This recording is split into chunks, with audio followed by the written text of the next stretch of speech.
Most guys think attracting women is complicated, but the truth is, it comes down to one simple shift, and once you make it, women won't look at you the same way again. Stick around, because the detail I'm about to share can change your dating life starting tonight. Attracting women is way easier than most guys think. The problem is, we've been fed so many lies about what actually matters. People say you need the perfect body, a fat bank account, or some slick pickup lines. But look around. How many completely average guys do you see in happy relationships with women who adore them? That's not luck. That's not trickery. That's proof that attraction is simpler than all those surface-level tips. Hold on, because this is about to make sense. Here's what nobody tells you. Women don't judge you by the exact words you say or the brand of your shoes. They feel your energy. If you walk up nervous, she feels that insecurity instantly. But if you approach calm and centered, she feels confidence. That tiny shift makes the difference between failure and success. Seems simple, right? But here's the twist. It's not a rational checklist she's running. Attraction is instinct. It's automatic. Think about the last time you met someone who instantly made you feel comfortable. They didn't need to say anything extraordinary. Their vibe alone set the tone. That's exactly how attraction works. When a woman meets you, she feels what you feel. If you're confident and at ease, she mirrors that. If you're anxious and doubting yourself, she mirrors that too. That's why some guys seem magnetic without even trying.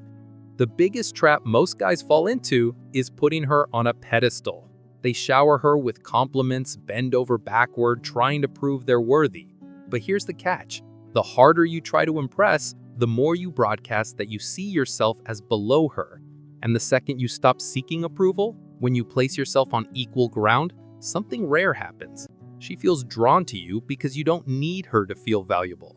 That's when the game changes. Picture this. One guy says, "Can I buy you a drink?" She says, "I'm good, thanks." He freezes, conversation dead. Another guy asks, "What's the best drink here?" She tells him. He smiles. "Great, buy me one." Spot the difference? The first is begging for validation. The second is playful, unexpected, and unexpected always gets attention. This might seem small, but it creates a huge impact in how she sees you. Here's another way to see it. Imagine you're at a coffee shop. The first guy sees a girl reading and nervously says, "Wow, you must love books. I also read sometimes." She barely looks up.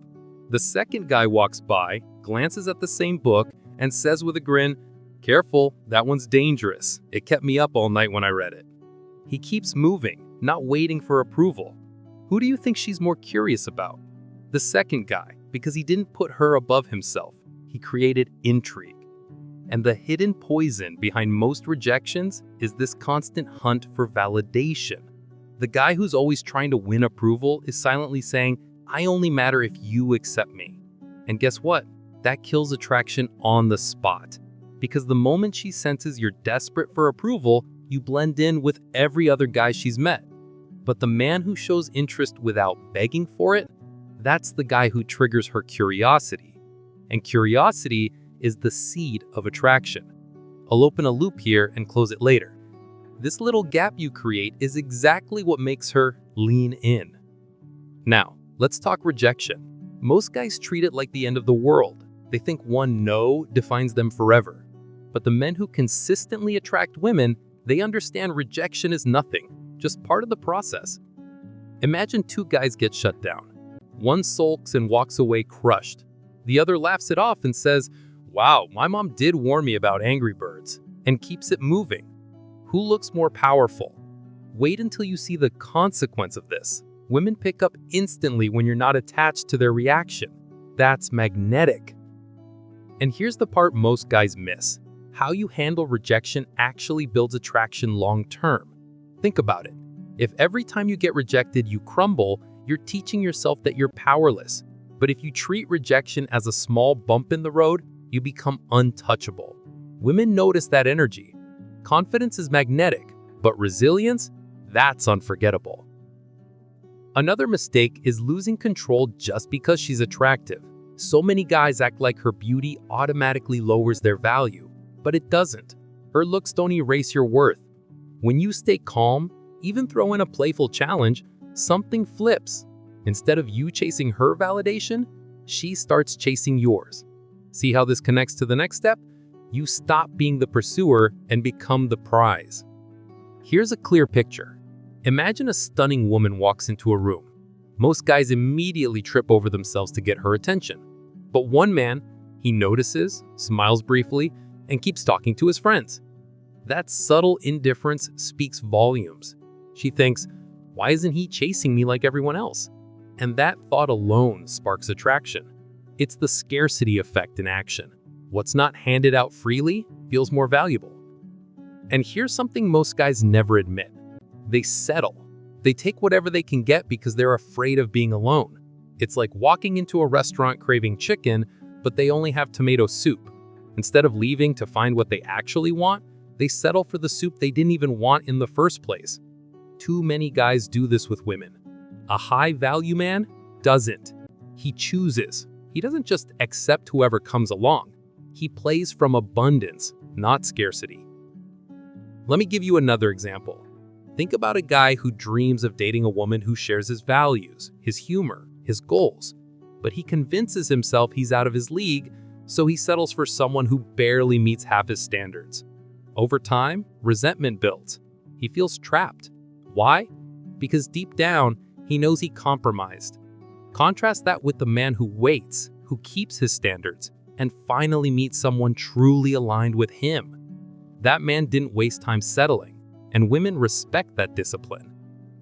And here's the crazy part. When you actually have standards, even conflict looks different. Imagine a girlfriend saying, "If you don't change, I'll leave."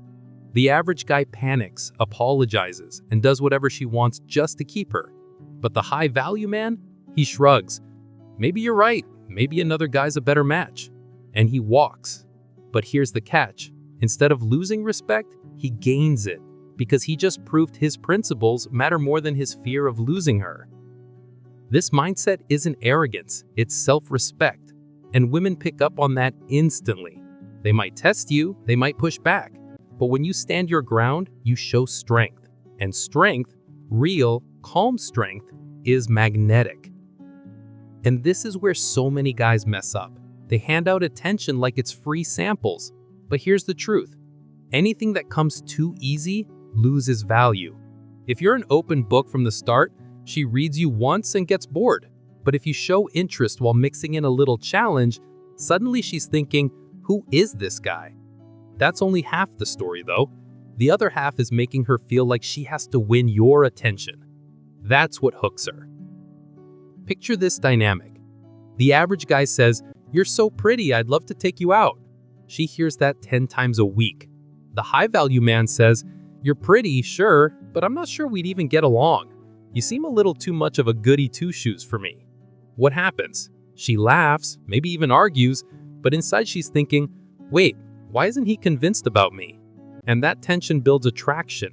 Push and pull creates curiosity, and curiosity makes her chase.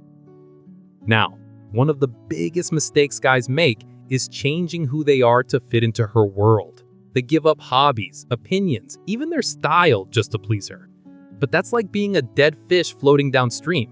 You're not steering anywhere. The men women actually crave are the ones who lead their own lives. If she wants in, she adapts. If not, she wasn't the right fit anyway. That detail right there, that's what separates healthy relationships from submissive ones.